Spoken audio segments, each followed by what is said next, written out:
안녕하세요. 오늘장 내일장 2부 김보람입니다. 대선 이후 열린 오늘장 장중 회복했던 이천선이 조금 아쉽기는 하겠지만 오늘장 그래도 상승을 유지하면서 아슬아슬하게 빨간불을 유지하며 마감될 것으로 보입니다. 코스피는 1994포인트인데요. 외국인들의 매수가 오늘까지 15거래일 연속으로 유입이 됐고 기관도 매수에 동참하는 모습이었습니다.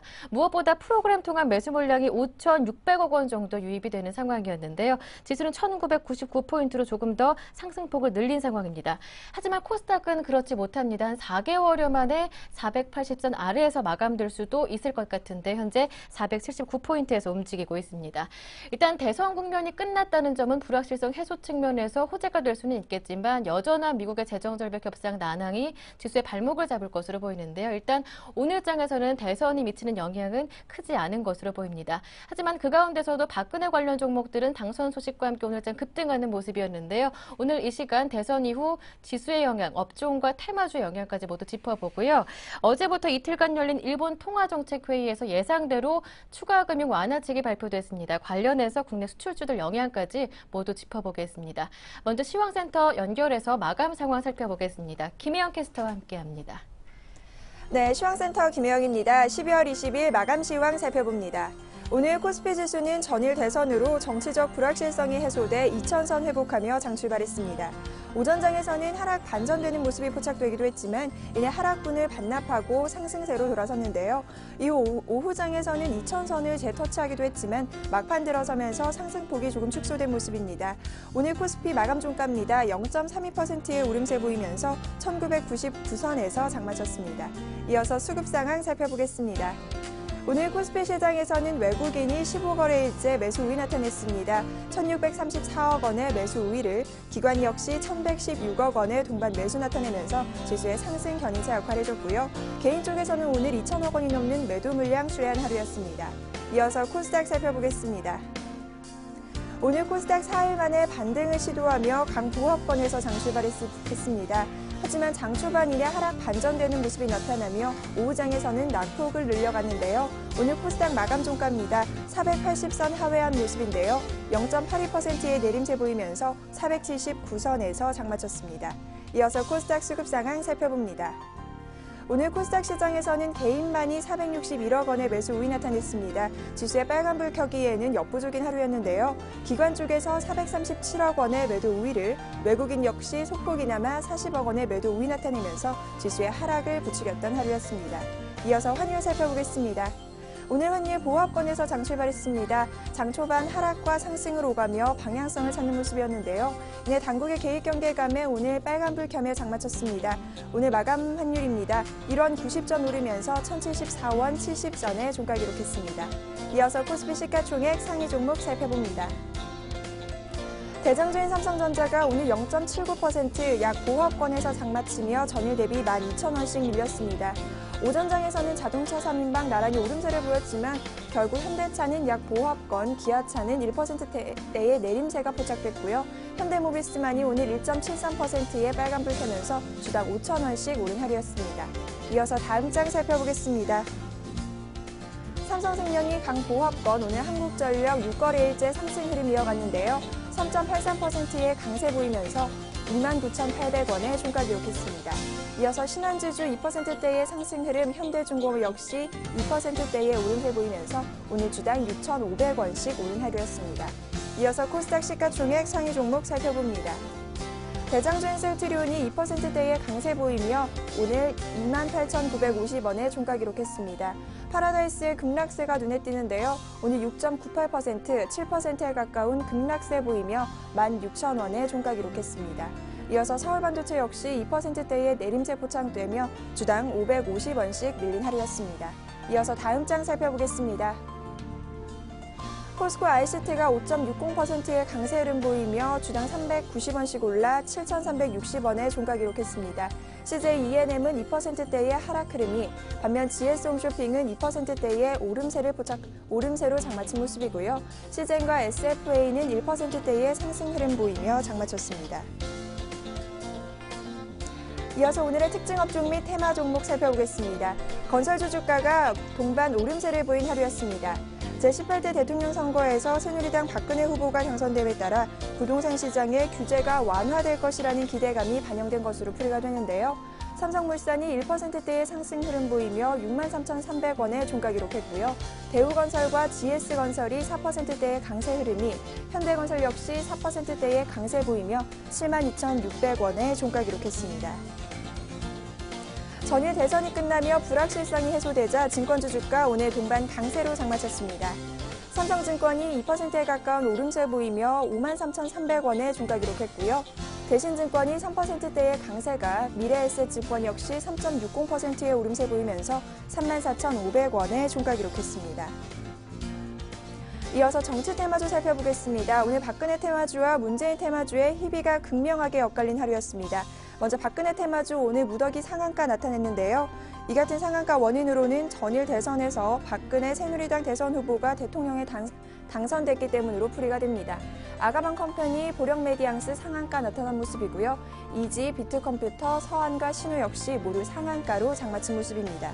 이어서 문재인 테마주 살펴보겠습니다. 반면 문재인 테마주 오늘 무더기 하한가를 맞이한 하루입니다. 바른손과 우리들 생명과학, 우리들 제약까지 하한가 나타낸 모습이고요. 유성 TNS 역시 12%에 가까운 급락세가, 조광페인트 역시 10%대의 급락세 보이며 오늘 3,870원에 종가 기록했습니다. 일자리 관련주 주가가 박근혜 새누리당 후보가 당선됨에 강세 흐름 보였습니다. 이 같은 강세 흐름으로는 박근혜 당선인이 일자리를 늘리겠다는 공약을 내세웠기 때문으로 풀이가 되는데요.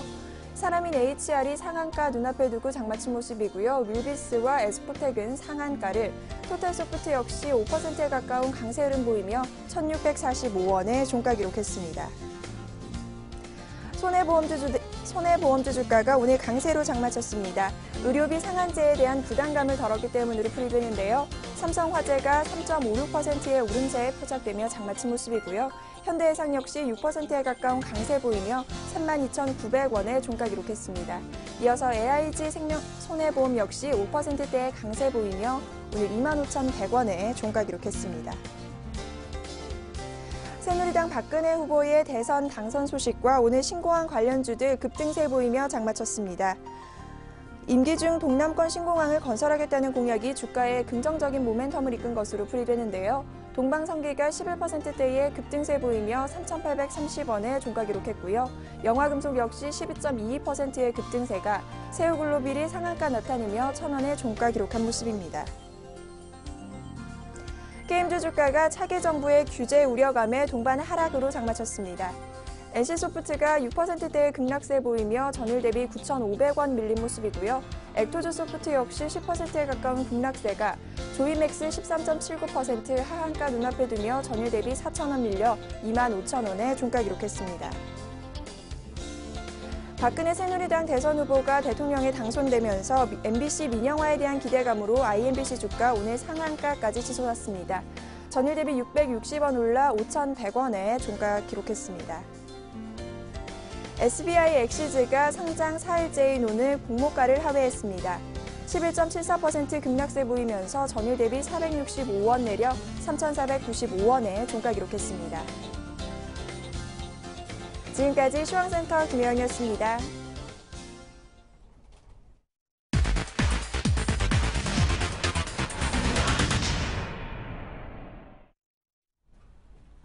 이번에는 여의도로 가서 마감된 오늘장 정리하고 내일장 전략까지 모두 들어보겠습니다. 오늘은 우리투자증권 투자전략팀의 김재은 애널리스트와 함께합니다. 안녕하세요. 예, 안녕하십니까. 지난주 이 시간, 그러니까 지난주 목요일장과 참 비슷하다는 느낌이 듭니다. 뉴욕 증시 하락에도 불구하고 지수는 일단 2,000선 턱 밑까지 올라와서 마감이 됐고, 외국인들의 수급이 참 강하다는 점, 프로그램 통해서도 많은 매수 물량이 유입됐다는 점도 좀 비슷한데요. 이렇게 되면 외국인들은 현물을 15거래일 연속으로 순매수하게 되는 건가요? 하지만 매수 물량 또한 2,400억 원 넘게 줄지는 않고 있는데요. 오늘장 어떻게 보셨나요?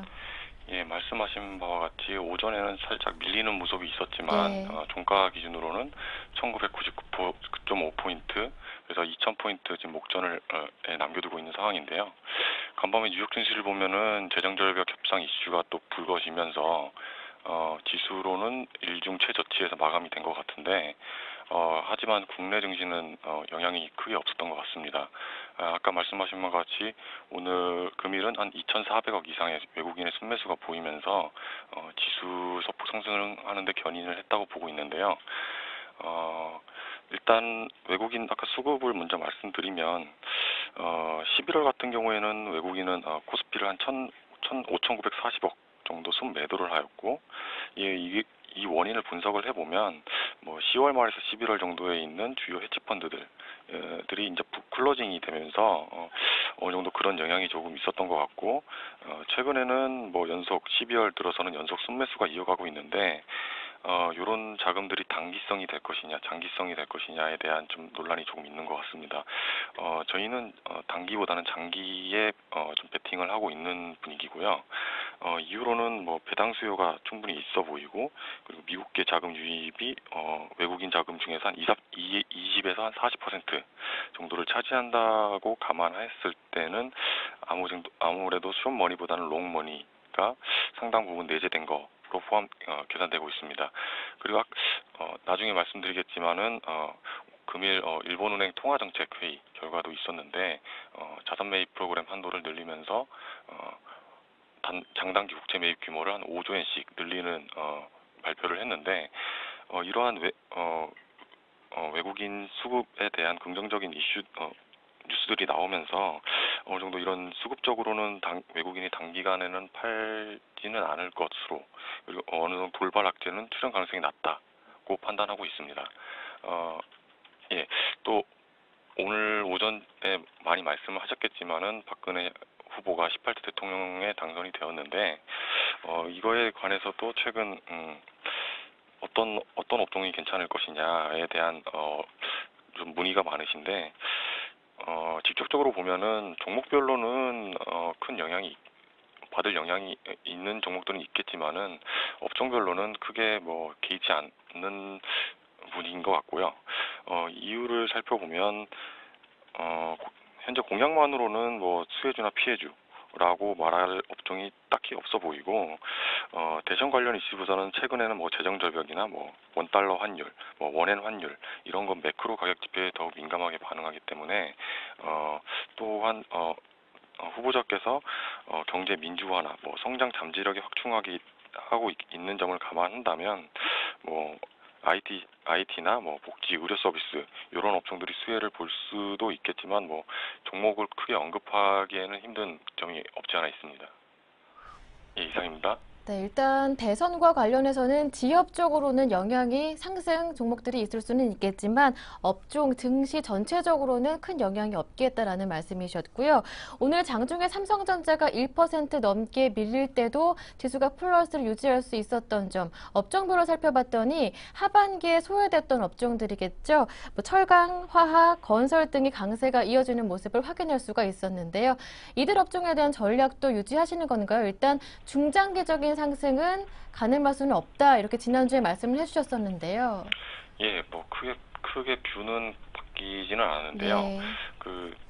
뭐 내수주의 고 멀티플이 유지될 것이라고 보고는 있는데 최근에 아까 말씀하셨다시피 그 소외받는 업종들이 뭐 증권도 포함해서요 그런 업종들이 많이 오르고 있는데 이를 좀 크게 보면은 국가별로 이렇게 보면은 아무래도 우리나라가 그런 경기 상황에 대한 주가들이 민감하게 반응하기 때문에 보면은 뭐 미국이나 뭐 일본이나 중국을 비교를 해보면 빠진 것만큼 그들 경기 민감의 업종들이 빠진 것만큼 우리나라가 아직 올라온 건 아니기 때문에 그런 정도의 어느 정도 따라가는 수준에서는 어느 정도 모멘텀이 있겠지만은 뭐 지금 벌써 종목별로는 뭐 20-30%씩 벌써 올라왔는데 추가적인 상승을 보기에는 좀 부담스럽지 않을까라고 생각하고 있습니다.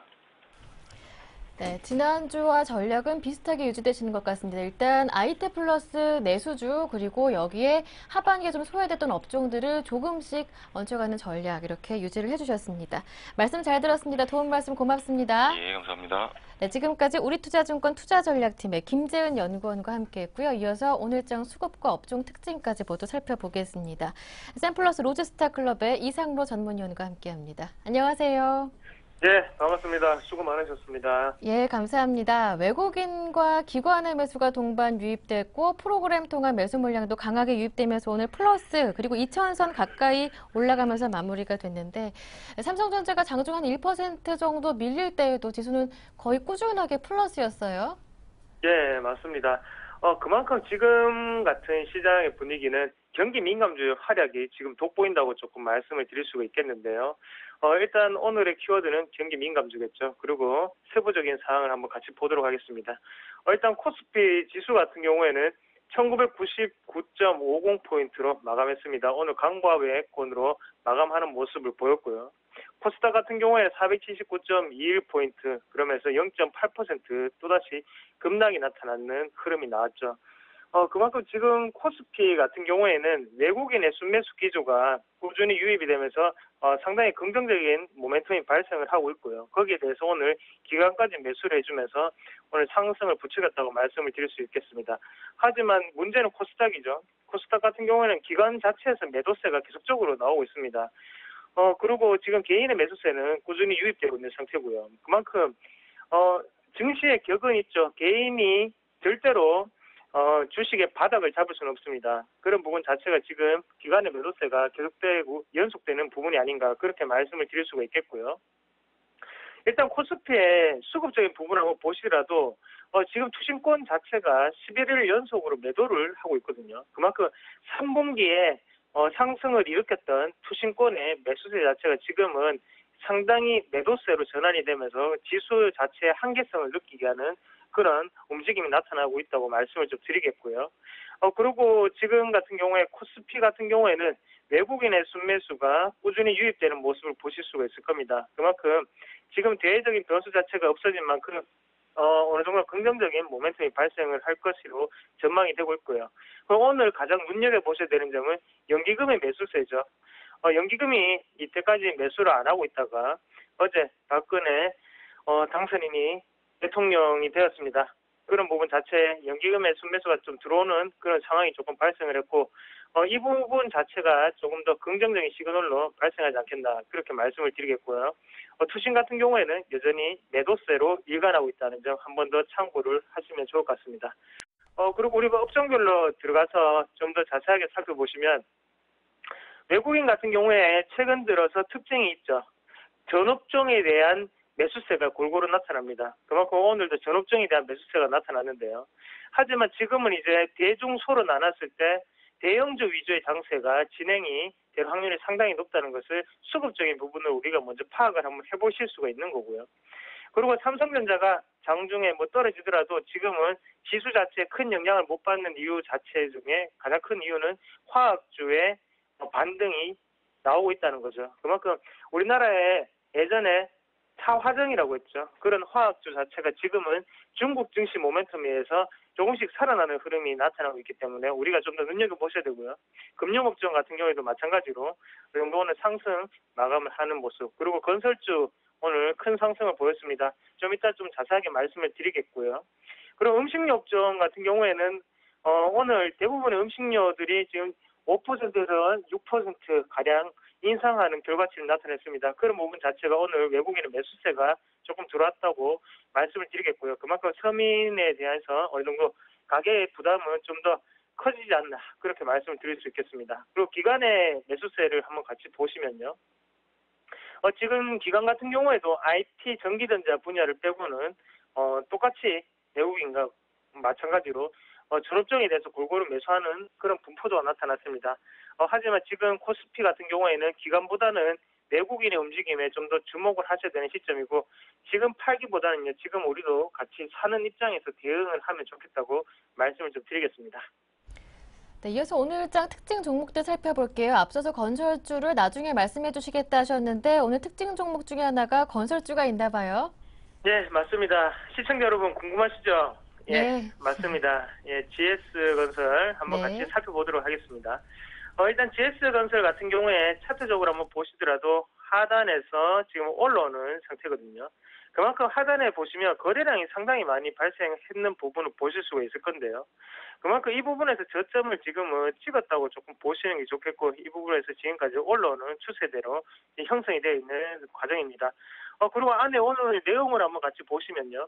일단 신정부 정책 수혜에 대한 기대감입니다. 그만큼 국내 토목 발주가 물량이 증가할 것이고, 그리고 아파트 가격 안정세를 찾을 것이라는 박근혜 당선인의 정책을 인용했죠. 그런 부분 자체가 일단은 수급적으로 한번 확인해 보시더라도 연기금의 수급이 가장 긍정적으로 조금 나타나고 있는 경우고요. 그리고 외국인 같은 경우에도 매수세 자체가 골고루 나오는 점 자체가 좀 더 거슬주는 봄이 오는가, 일찍 좀 봄이 오는 그런 시점이 아닌가, 그렇게 좀 말씀을 드릴 수 있겠고, 수급적인 부분으로 우리가 한번 지금 매도를 한번 점쳐보면 지금 6만 5천 원 이상에서는 한 번쯤 끊어주셔야 되는 자리라고 말씀을 좀 드릴게요. 그러니까 단기적으로 큰 폭의 성장세가 지금 나타나고 있지만 지금 실적적인 모멘텀 자체는 없죠. 그만큼 신정부에 대한 기대감이 작용하고 있는 시장입니다. 그렇기 때문에 일단 6만 5천 원 부분에서는 우리가 조금 이익 실현하는 그런 투자 전략을 조금 가지시는 게 좋겠다고 말씀을 좀 드리겠고요. 그리고 서민들, 그리고 저도 마찬가지로 이제는 소주도 좀 적당히 사 먹으셔야 될 것 같습니다. 지금 오늘 발표가 났죠. 하이트 진로에서 소주 제품에 대한 출고 가격을 인상하겠다. 그래서 가격대는 8% 정도 출고 가격을 인상한다는 발표가 있었는데요. 일단 뭐 소비자가로 따지면 한 1,500원 정도가 되겠죠.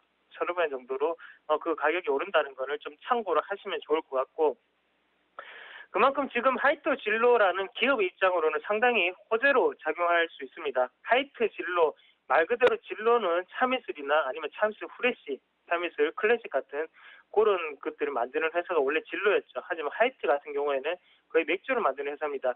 하이트 진로 두 회사가 병합을 하면서 어느 정도의 오늘 같은 시장에서는 추가적인 상승세가 충분하다고 저는 보고요. 일단은 마진 자체가 많이 낮게 되니까 기업에는 분명히 이윤을 훨씬 더 많이 추구할 수 있습니다. 정고점인 33,000원까지는 홀딩을 조금 해보시고, 지금은 하이트 진로 같은 경우에는 장기적인 모멘텀으로 보시더라도 크게 갈 수 있는 자리라고 좀 말씀을 드릴게요. 그래서 1차적인 목표가는 34,000원, 그리고 2차적인 목표가는 37,000원 이상에서 매도하는 전략 탁월하시다고 조금 더 말씀을 드리겠고요. 그만큼 지금 하이트 진로 같은 경우에는 근본적인 실적적인 원인 자체가 긍정적으로 작용했기 때문에 좀 더 길게 보시는 그런 긴 호흡이 필요한 시점이 아닌가, 그렇게 정리를 해드리겠습니다. 그리고 마지막으로 사람인 HR이라는 종목군을 말씀을 드리겠는데요. 일단 개인 투자자분들 오늘 수고가 상당히 많으셨습니다. 박근혜 당선인이 당선이 되면서 그만큼 박근혜 관련 테마주가 오늘 들썩들썩거리는 하루였습니다. 인맥 관련주도 물론 그렇지만 오늘 고용 관련주도 큰 폭의 상승세를 좀 나타내는 날이 아니었나, 그렇게 정리를 해드릴 수가 있겠고요. 그만큼 지금은 고용 관련주가 급등할 수밖에 없는 흐름이죠. 왜 그렇게 말씀을 드리냐면 우리가 지금 경제적인 성장, 그리고 안에 고용적인 측면 자체를 강조하는 정책이 계속적으로 쏟아져 나오고 있습니다. 두 대표가 마찬가지였고요. 그런 의미에서 지금은 사람인 HR이라든지 아니면 윌비스나 아니면 우리가 에스코넥 같은 종목군을 같이 한번 보실 수 있겠고요. 그 저점에서 어느 정도 다지고 난 다음에 지금 거래량 자체를 응축된 에너지를 폭발을 시키는 과정이기 때문에 좀 더 길게 갈 확률이 상당히 높다고 좀 보고요.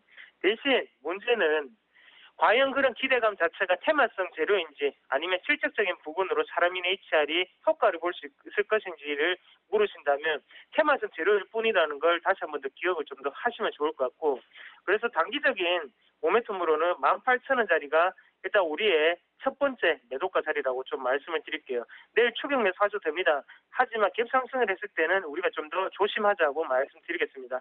일단 어제 오늘 이틀 동안의 상승폭을 보면 벌써 30% 가까이 되죠. 첫째 날도 상한가, 그 다음 오늘 13% 이상 뛰었으니까요. 그런 부분을 생각을 하시고 분명히 보유하고 계신 분들은 차익 실현이 나올 거란 말이죠. 그런 의미에서 꼭 18,000원 이상에서는 우리가 정리하는 그런 투자 원칙을 좀 지켜주시면 좋을 것 같습니다. 오늘 하루도 수고 많으셨고요. 예. 네, 앞서 근데 화학주도 눈여겨보자라는 말씀이 기억이 나서요. 좀 구체적으로 들어보고 싶다라는 욕심이 생겨서요. 화학주 가운데 어떤 종목 눈여겨보시는지요? 예, 저는 화학주 아무 종목이나 괜찮죠. 그중에서 예. 핫토픽을 뽑는다면 LG화학을 조금 말씀을 드릴게요. 예. 일단 LG화학 같은 경우에는 매출차의 다변화를 가장 큰 종목군으로 좀 선택을 하실 수가 있겠고요. 그리고 LG화학이 다른 화학주랑 좀 다른 게 LG화학 같은 경우에는 좀 더 고부가 가치 상품을 좀 판매하고 있습니다. 그런 부분 자체가 가격 마진에 대해서 좀 더 영업이익 분야라든지 이런 부분에서 좀 더 이익을 많이 남길 수 있다는 거죠. 그래서 지금 중국 정책에 대한 모멘텀이 꾸준히 발생을 하고 있습니다. 그리고 중국에서 가장 큰 정책은 도시화 그리고 물가의 점진적인 소비 확대 이 두 가지를 상당히 강조를 하고 있는데요. 그만큼 일단은 인프라를 구축하기 위해서는 철강 금속 업종뿐만 아니라 지금 화학주도 어느 정도 수요 자체가 발생을 해줘야 된단 말이죠. 그런 의미에서 예전같이 지금 58만 원대 이까지 가기에는 제가 볼 때 조금 힘들어 보이지만 그 전 고점이었던 42만 원 선까지는 충분히 갈 수 있는 그런 상승 모멘텀이 아닌가 그렇게 좀 말씀을 드릴 수 있겠고요. 그만큼 지금 사이클적으로 한번 보시더라도 1년 동안 상당히 오랫동안 쉬었습니다. 쉬었던 이유 자체가 지금은 중국 모멘텀의 부재였거든요. 우리가 중국 차트를 한번 같이 보시더라도 중국 같은 경우에는 상당히 많이 내려왔던 것을 보실 수가 있을 건데요. 거의 화학주의 어느 생애 주기와 조금 비슷하게 흘러가죠. 2011년 6월 달을 고점으로 지금 2012년 12월 달까지 우리나라 화학주랑 똑같은 흐름을 나타내고 있습니다. 그만큼 좀 더 화학주에 집중을 하셔야 될 것 같고요. 중국 모멘텀 자체는 지금 상당히 긍정적입니다. 그런 의미에서 화학주 좀 더 지켜보시고 지금이라도 늦지 않았습니다. 34만 원에 사든지 아니면 30만 원에 사든지 어차피 4만 원 차이죠. 우리가 어차피 팔 가격은 40만 원 이상입니다. 그 점을 꼭 유념하시고요. 어차피 대형주는 한번 큰 사이클이 시작이 되면요. 1년이나 2년 동안의 사이클이 돌아가죠. 그런 의미를 한 번 더 다시 한번 새기시면서 장중 눌림목 그리고 주바다 보시면서 눌림목 공략을 우리가 꼭 한번 해보시자 그렇게 말씀을 드리겠습니다. 네, 일단은 화학주 눈에 보이는 수치 그러니까 수요가 개선된다든지 실적이 좋다든지 이런 건 보이지는 않고 있지만 일단 42만 원대까지는 충분히 올라올 수 있다라고 말씀해 주셨으니까요. 참고해 보시길 바랍니다. LG화학 꼽아주셨습니다. 말씀 잘 들었습니다. 고맙습니다. 네, 고맙습니다. 내일 뵙겠습니다. 네, 지금까지 샘플러스 로즈스타 클럽의 이상로 전문위원과 함께했습니다.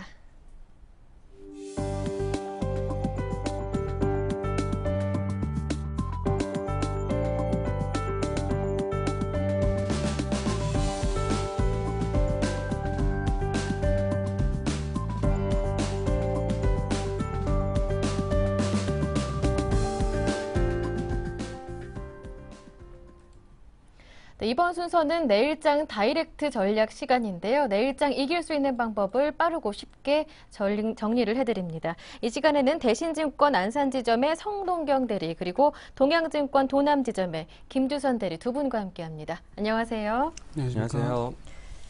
네, 먼저 두 분께서는 내일장 이길 수 있는 전략 어떻게 내놓고 계신지 지금 바로 화면으로 확인해 보겠습니다. 두 분께 세 가지 질문을 드렸습니다. 주식을 살까요? 그렇다면 종목 선정법은 무엇을 살까요? 이렇게 세 가지 질문이었는데요. 두 분의 의견을 살펴보겠습니다. 네, 먼저 성동경 대리부터 살펴봅니다. 주식을 살까요? 라는 질문에 매수 전략 유효하다 이렇게 말씀해 주셨는데요. 일단 어떤 종목을 살지 선정법에 대해서는 지수는 외국인들이 만들고 종목은 기관이 만들기 때문에 일단 기관이 이끄는 종목 중심으로 선별적으로 대응하자라는 말씀으로 보이고요. 오늘의 관심 종목으로는 SM을 들고 오셨습니다. 이어서 김주선 대리님은요. 분할 접근이 유효하다 이렇게 말씀해 주셨습니다. 다만 매수하자는 의견으로는 동일하지만 성동경 대리님보다는 약간은 조심스러운 접근을 원하시는 것 같고요. 종목 선정법에 대해서는 기간 조정 국면에 있는 종목을 선별해보자 그러시면서 오늘의 관심 종목 LS산전을 꼽아주셨습니다. 네, 두 분 모두 지금 주식을 사도 되겠다라는 의견에는 동일하시지만 시장 전망은 조금은 다르신 것 같아요. 일단 시장의 우상향은 맞겠지만 시점과 속도 면에서는 좀 차이가 있을 것 같다라는 생각이 드는데 어떠한 배경이 있는지 먼저 성동경 대리님부터 들어볼게요. 네, 지금 주가 지수를 보면은 가장 좀 눈여겨보실 것이 방금 전에도 이제 나왔지만은 해외 차트 중에서 중국 차트를 좀 유심히 좀 봐야 될 것 같습니다. 그래서 지난주 금요일 날 이제 중국 지수가 이제 4%대까지 올라왔고요. 중국 지수를 일단 보면은 중국 증시가 지난주 금요일이었네요. 4% 급등한 이후에 이번 주에 좀 조정을 보이고는 있습니다만 그래도 2100선은 꾸준하게 지켜주더라고요. 네, 지금 뭐 굉장히 탄력적인 모습을 예. 보이고 있는데 뭐 이런 경우는 오랫동안 조정이 나오면은 이런 탄력적인 모습이 이제 좀 가능합니다. 그리고 저번 주 금요일에도 마찬가지로 이제 뉴욕 증시에서 철강 업종 지수가 4% 이상씩 이제 급등을 했거든요. 결국에는 우리나라 증시에서 지금 보여주고 있는 철강, 화학, 정유나 뭐 건설, 조선 쪽 이런 움직임들이 이 중국 증시가 이제 올라오는 것과 이제 맥을 좀 같이를 하는데 결국에는 이제 중국 증시가 언제부터 올라오기 시작을 했느냐 이렇게 좀 보면은 중국 이제 PMI 지수가 10월달, 11월달 연속적으로 좀 확장세를 이끌어지면서 50 이상으로 나왔거든요. 결국에는 중국의 결국에 반등이 나오기 때문에 세계적인 증시가 지금 안전자산에서 위험자산으로 지금 넘어가고 있는 것을 좀 보실 수가 있습니다. 예. 결국에는 지금 뉴욕 증시보다는 이머징 국가, 특히 지금 일본도 한번 보시면은 중국보다 더 탄력적인 모습을 지금 볼 수가 있는데요. 예. 지금 보시는 게 이제 일본 니케이 지수입니다. 굉장히 좀 가파르게 지금 올라오고 있는데 결국에는 지금 선진국 증시보다는 지금 이머징 국가가 지금 2012년도 상반기에 비해서 하반기 끝으로 가면 갈수록 점점 좀 가파르게 좀 속도가 나오고 있거든요. 이러한 조짐들은 결국에 세계 경기가 성장 국면으로 좀 바뀌든지 아니면은 세계 증시가 점점 더 성장 추세로 전환됐을 때 이런 모습들이 좀 나타납니다. 그래서 지금 나타나고 있는 모습은 잠깐 그치는 그런 표면적 현상이 아니라 장기적인 2013년도에도 눈여겨볼 만한 그런 현상이다. 이렇게 좀 보시면 되겠습니다. 지금 세계 시가총액 전체 이제 주식시장을 합쳤을 때가 2007년도 말에 최고로 올랐을 때가 한 60조 정도 됩니다. 이게 이제 금융위기를 거치면서 이제 38조까지 내려갔다가 지금 연말에 한 55조까지 이제 회복을 했거든요. 결국에는 이런 이머징 국가들의 그 상승을 좀 눈여겨보실 필요가 있고 지금 우리나라 증시도 봤을 때 지수를 이끄는 것은 이제 외국인입니다. 외국인하고 이제 뭐 기관으로 봤을 때는 연기금 물량들인데 프로그램 매수하고요. 네. 지금 보게 되면은 주간 기준으로 외국인 지분율이 34%, 그다음에 주간 기준으로 400조가 넘어갔습니다. 이런 것들은 결국에는 우리나라 증시를 외국인들이 좋게 보고 있다. 이렇게 보시고 결국에는 전체적인 흐름은 2013년도까지 주식시장은 좀 긍정적인 모멘텀으로 좀 바라볼 필요가 있을 것 같습니다. 일단 이머징 국가의 증시가 강세를 보이고 있고 국내 증시에서도 외국인들의 매수가 꾸준하게 유입될 것이기 때문에 일단 국내 증시 탄력적인 상승이 예상된다라는 말씀이신 것 같고요. 이어서 김주선 대리님 의견을 한번 들어볼게요. 일단 대선 관련해서는 불확실성이 거쳤습니다만 미국 재정절벽 관련해서는 여전히 협상의 난항을 보이고 있기 때문에 증시 상단은 조금씩 무겁게 누르지 않을까 이렇게 보시는 것 같은데요. 예, 뭐 일단 잘 말씀해 주셨는데 좀 기본적으로 재정절벽에 대한 이슈는 아직 끝난 게 아니라고 생각을 하고 있고 예. 물론 지금 추세적으로 2000을 뚫고 갈 가능성도 2013년에는 분명히 재정절벽이 해결되거나 혹은 해결되지 않더라도 1월 말에 있는 신용등급 관련된 부분만 좀 부드럽게 넘어가 주신다면은 추세적인 상승도 유동성으로 인하여 오를 수 있을 것이라고 생각은 하고 있습니다. 하지만 제가 좀 조심스러운 입장을 계속 12월 달에는 견지하려고 하는 이유는 지금 어저께 같은 경우도 이제 미국 하원 의장이 처음으로 이제 부유세에 대한 부분을 인정을 하면서도 오바마 대통령에 대해서 공격하면서 계속 정치적인 불안감을 증폭시키는 부분이 나오고 있습니다. 그래서 조금 더 한 번에 들어가기보다는 분할로 조금 더 싸게 살 가능성도 있기 때문에 한 번에 지금 경기 민감주를 바로 들어가기보다는 일단 어느 정도 반등된 부분이 상당히 잡기 힘들었던 부분이 있거든요. 그래서 지금 지수 자체는 삼성전자가 대부분을 이끌었고 최근에 버티는 거는 낙폭이 컸던 종목들이 버티고 있는 부분이기 때문에 그런 어떤 불확실성, 재정절벽 지금 12월 달에는 다른 어떤 이슈보다도 재정절벽이 계속 키워드로 나올 가능성이 있습니다. 미국 시장도 실시간으로 재정절벽 뉴스로 움직이고 있고요. 두 번째로 말씀드리고 싶은 거는 조금 큰 그림에서는 저도 어쨌든 무게 중심은 점점 더 위로 가고 있다고 보는데 그림을 하나 준비를 했거든요. 네. 어제 이제 대통령이 확정이 됐기 때문에 역대 대선과 그 다음 해의 주가 추이에 대해서 한번 그림을 준비해 봤는데 지금 노태우 정권 이후로 선거일 다음 날부터 1년 기준으로 이제 떨어졌던 적은 사실은 이번 정권밖에 없는데 이번 정권 같은 경우는 이제 금융위기라는 특이한 케이스 때문이었고 다시 또 크게 반등이 나아졌던 부분이 있고 하기 때문에 이유를 살펴보자면 집권 초기에 대부분이 이제 경기 부양에 대한 집중이 일어나게 되고 있습니다. 그래서 이 부분에 대해서 오늘도 건설주가 강했다든지 IT 쪽 계속 강하게 되고 있는 부분 혹은 또 다른 테마주를 제외하고더라도 경기 민감주 쪽에서 굉장히 좋은 모습이 나온 부분은 이런 부분을 좀 대변을 한다고 볼 수 있고 예. 뭐 여러 가지 업종들이 있지만 한 개만 말씀드리면은 꼭 대선에 대한 부분 아니더라도 예. IT 쪽은 내년 상반기에 굉장히 유망할 것이라고 보고 지금 과학정통부 없어지고 이번에 또 다시 이제 이름만 바꿔서 또 새로 생긴다고 하지 않습니까? 그래서 저는 그 부분 공약을 굉장히 유심히 보고 있는데 IT 쪽 특히 소프트웨어 쪽에서 뭐 하드웨어도 물론이지만 소프트웨어 쪽 관련된 이제 뭐 대형주도 마찬가지고 중소형주 같은 경우는 뭐 계속 좀 괜찮은 부분이 나올 수 있을 것 같습니다. 그래서 일단은 무게 중심은 여전히 위로 좀 기르고 있다 하지만 다시 말씀드리면은 재정 절벽이라는 이슈가 굉장히 중요한 부분이기 때문에 이 부분에 있어서 조금 더 주식을 싸게 살 수 있는 기회가 있을 수 있다. 그렇기 때문에 분할로 좀 접근해 보는 게 어떨까 좀 말씀을 드려보고 싶습니다. 예. 네, 정리를 해보자면 성동경 대리님은 일단 이머징 국가 강세 추세를 봤을 때 지금 매수 가능합니다. 이런 의견이신 것 같고요. 김주선 대리님은 증시의 방향이 지수의 방향이 우상향이면은 분명하지만 미국 재정 절벽 이슈를 좀 봤을 때 나눠서 조금씩 조심스럽게 접근합시다라는 의견이신데요.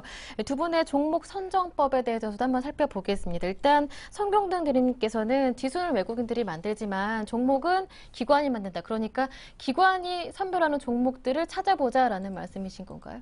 아, 예, 그거하고는 약간 예. 좀 방향이 좀 다른데요. 네. 예, 아까 거랑 보충 설명을 좀 하면서 말씀을 드리자면 일단 지수 얘기를 좀 더 해보겠습니다. 지금 결국엔 오늘 장도 종가에 올린 것 같은데 1999로 끝났죠.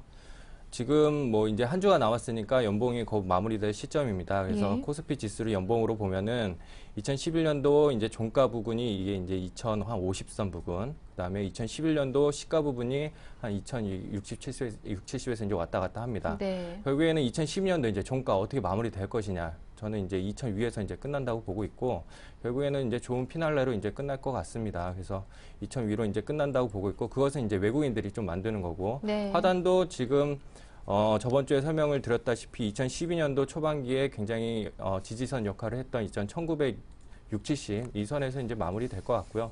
이 정도 뭐 조정이 나올 수도 있겠지만은 개인적으로는 2000선 위에서 이제 끝난다고 보고 있습니다. 그러면 이제 종목은 좀 어떻게 하느냐?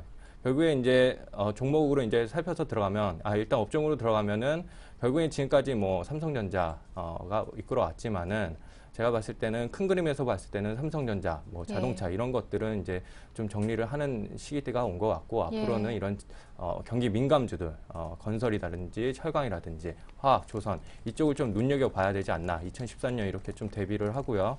종목으로 들어가면은 이제 결국 외국인하고 기관하고 수급이 좀 같이 맞물릴 때, 서로 같이 살 때는 이제 대형주가 좀 우세한 경향이 많습니다. 네. 지금 11월 중순에서 12월 초까지가 그런 경향을 좀 보였다고 보고, 지금 대신에 이제 지수가 올라오다 보니까 이제 펀드 쪽에서 이제 환매 자금들 한 6조에서 뭐 어떤 데는 뭐 18조까지 좀 대기 물량이 있다 이런 식으로 나오고 있는데, 지금 기관들은 외국인과 달리 약간은 좀 연기금 제하면 좀 소극적인 모습을 좀 보이고 있거든요. 이런 경우, 외국인하고 기관들이 약간 모습이 다른 경우, 이런 경우에는 중소형주에도 또 한 번의 기회가 있을 수 있다. 이렇게 보는 거고, 지금 대형주를 매매를 지금 11월 중순이나 12월 초 늦어도 그때까지 많이 못 하신 분들, 앞으로 뭘 사야 될까? 대형주 지금 사도 되나? 근데 약간은 좀 부담스러운 자리거든요. 그런 분들에게는 중소형주도 한번 지금은 사볼 만한 시기가 아닌가, 기회가 있지 않을까, 이런 방향에서 말씀을 드린 겁니다. 네, 이제 중소형주에 관심을 둘 때다 괜찮지 않을까라는 말씀이셨고요. 이어서 김주선 대리님은요, 기간 조정 국면인 종목들, 그러니까 횡보하면서 이제 상승을 기다리고 있는 종목들을 선정해 보자라는 말씀이신 것 같은데요. 그렇죠. 지금 단기적으로 많이 올라온 경기 민감주들 같은 경우 수급이나 이런 부분 뭐 그렇게 나쁘지는 않습니다. 사실 나쁘지는 않지만은 지금 오히려 저는 내년 1월이나 2월 정도를 좀 대비를 하는 관점에서 말씀드렸고, 물론 단순히 가격이 기간 조정 국면에 있다고 해서 보는 부분은 아니고요.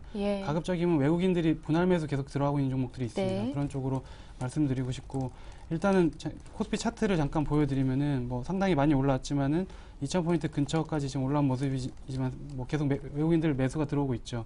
근데 매물대 차트를 오랜만에 한번 보여드리면은 2000포인트 근처에서 작년 2011년 12월 기준으로 보면은 여기 보시면 2000포인트 근처에 17.2% 정도 매물이 가장 많은 모습이 나오고 있습니다. 그러니까 저는 여기서 추가적으로 상승을 한 번에 하기는 힘들다고 일단은 보고 있고요. 만약에 거래 대금이 지금 받쳐준다면 또 생각이 달라지겠지만, 거래 대금 역시 역사상 최저 수준, 이어지고 있기 때문에 시총 대비는 역사상 최저 수준이거든요. 그렇기 때문에 여기서 강하게 거래 터지면서 대형주를 한 번 더 들어 올린다는 생각보다는 기간 조정이나 좀 쉬고 있는 종목 쪽으로 순환매가 돌 가능성이 있다. 그리고 저도 성동경 대리님하고 동감하는 게 중소형주 쪽 1월, 2월 연초에 코스닥도 마찬가지고 중소형주 쪽으로 또 수급이 순환매 빠르게 들어올 가능성이 있습니다. 그래서 오히려 저는 그 부분에 좀 주목을 하고 있고, 하지만 민감주 무시할 수는 없지만은 지금 적극적으로 민감주 대응하기보다는 오히려 다 같이 민감주에 대해서 이제 막 들어가려고 할 때 조금 그런 종목들을 담아보는 게 괜찮다고 보고 있습니다. 예.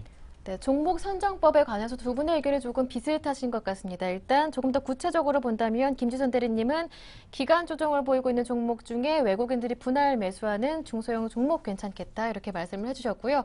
구체적으로 종목 얘기 들어보겠습니다. 오늘의 관심 종목 성동경 대리님은 SM을 들고 오셨네요. 네, 지금 SM을 일단 오늘 추천 종목으로 좀 드렸습니다. SM 11월 중순에 실적 발표를 하면서 3일 연속 이제 하한가가 나오면서 이제 급락을 맞았던 종목인데요.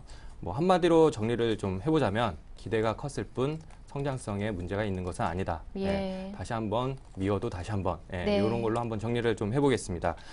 지금 SM이 지금 하고 있는 뭐 전략 중에 하나가 이제 큰 그림으로 이제 보자면 아시아를 이제 중심으로 해가지고 계속해서 외형을 확대하고 있는 중입니다. 결국에 지금 아시아 중에서도 일본, 중국, 태국, 싱가포르 뭐 이런 쪽이거든요. 그 중에서 이제 가장 큰 쪽은 이제 일본 쪽이고요. 일본 쪽에서 지금 동방신기나 슈퍼주니어, 그다음에 소녀시대, 샤이니 같은 그룹들이 지금 활발하게 좀 활동을 하고 있습니다. 주로 지금 가장 뭐 큰 매출을 차지하는 것 중에 하나가 이제 음반 시장인데, 일본 같은 경우에는 세계 지금 음반 규모가 이제 미국 7조에 이어서 한 5, 6조 정도로 이제 세계 시장에서 2위를 이제 차지하고 있고요. CD 같은 가격이 우리나라는 지금 뭐 10,000원에서 뭐 비싸봤자 이제 20,000원 안팎인데, 일본은 한 CD 한 장당 가격이 한 43,000원에서 50,000원 정도, 우리나라의 한 3배 정도 되거든요. 이런 것들이 매출을 좀 잡고 있고, 결국에는 이제 음원 부분도 있는데 음원 부분이 매출 총이익이 한 45% 정도가 나옵니다. 그래서 굉장히 지금 영업이익 마진율이 높게 나오기 때문에 이런 쪽을 좀 주목을 좀 해야 될 것 같고요. 3분기 이제 실적이 좀 안 좋았던 거는 이런 음원 쪽 부분보다는 이제 매니지먼트 쪽, 뭐 콘서트 관련해서 그런 쪽이 이제 개상이 되고, 동방신기가 저번에 크게 열었던 한번 10만 명이 모집했던 콘서트가 개상이 좀 지연이 되면서 4분기에 이제 회계적으로 이제 들어올 거거든요. 그런 부분들. 그래서 4분기에는 지금 살펴보면은 매출액이 이제 437억, 그다음에 영업이익이 137억 해가지고 영업이익률이 한 31.2% 정도 나올 것으로 예상이 됩니다. 그래서 3분기에는 지금 117억이 영업이익이 나왔는데 그 수준은 좀 넘는 한 130억에서 140억 정도는 충분히 달성 가능하다. 이렇게 보고 있고요.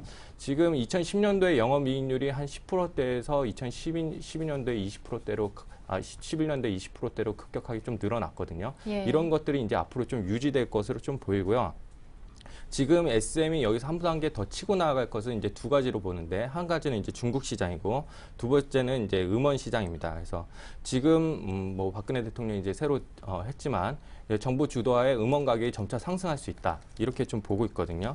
그래서 이런 부분들 좀 중요하고, 그다음에 중국 쪽 문제는 2008년도 베이징 올림픽 이후에 중국 쪽에서 뭐 대형 한 5만 명 이상 이렇게 인원을 수용할 수 있는 콘서트장들이 많이 이제 설립이 됐습니다. 그래서 인프라는 좋은데 이제 저작권 문제, 결국에 이 저작권 수입 배분은 어떻게 하느냐, 통신사가 뭐 가느냐 아니면은 뭐 매니지먼트에서 어떻게 나누느냐, 요 문제 때문에 좀 그렇기는 한데 2012년도에는 본격적으로 중국 진출이 좀 가시화가 될 것 같거든요. 그래서 지금 뭐 가시적인 성과는 없지만은 앞으로 이런 중국 시장, 시진핑 지금 국가주석 부인이 가수 출신입니다. 그래서 아마도 중국 정부도 이런 쪽으로 좀 기대를 좀 갖고 있는 것 같고, 지금 뭐 YG하고 SM, 그러면 뭘 살 거냐 이렇게 좀 본다면 YG 쪽은 뭐 그런 부분들, 지금 소속 가수 약간의 뭐 그쪽 전략이 창의적인 생각이나 이런 쪽들이 좀 강하거든요. 근데 대신에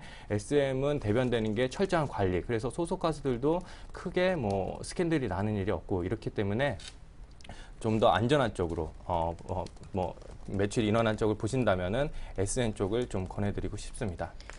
일단 기대가 게 문제였기 때문에 지수 하락을 이끌었었다. 하지만 성장성은 여전하다라고 말씀해 주셨기 때문에 앞으로는 오히려 실적이 다시 반등의 탄력이 되지 않을까 싶습니다. SM 들고 오셨는데 엔터주 가운데 조금 안정적인 접근을 원하시는 분들이라면 YG보다는 엔터주 가운데 SM이 낫지 않을까라는 말씀이셨는데요.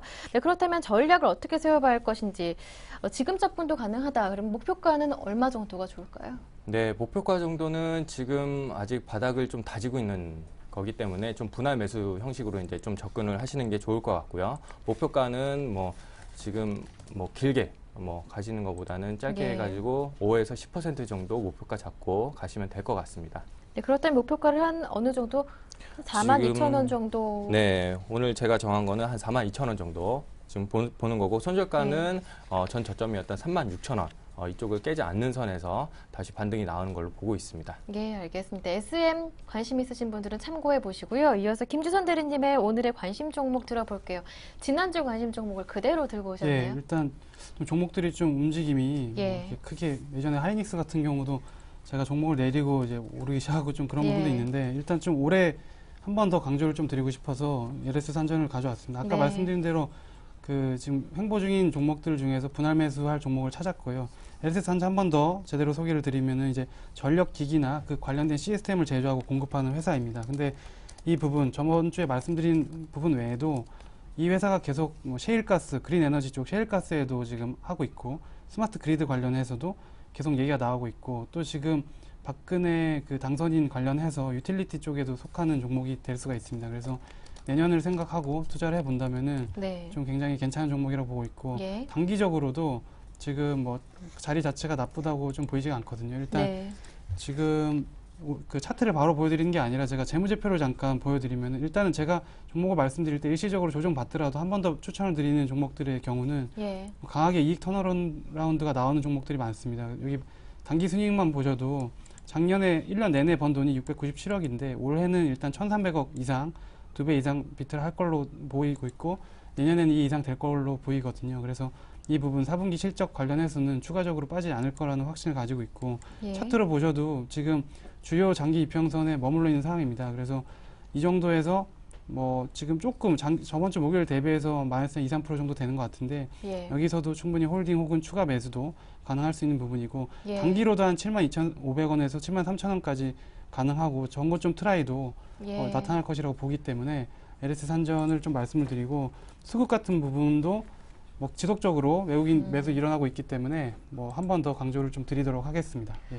네, LS 산전을 다시 한번 강조해 주셨는데 성동경 대리님의 지난주 관심 종목도 LS 산전이었어요? 네, 저도 지난주 LS 산전이었죠. 예. 지금 매수 전략 중에 하나였던 외국인의 보유 비중이 계속해서 이번 주에도 좀 이어지고 있습니다. 네. 그래서 조정이 나오는 거에 해서 좀 뭐 두려워할 것은 아니고 계속해서 분할 매수식으로 저도 역시 접근하는 게 옳다 이렇게 보고 있습니다.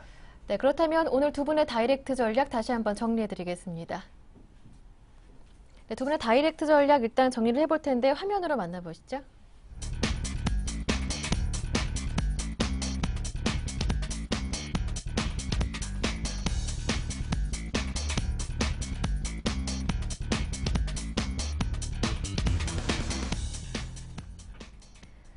네, 지금까지 대신증권 안산지점의 성동경 대리, 동양증권 도남지점의 김주선 대리 두 분과 함께했습니다. 고맙습니다.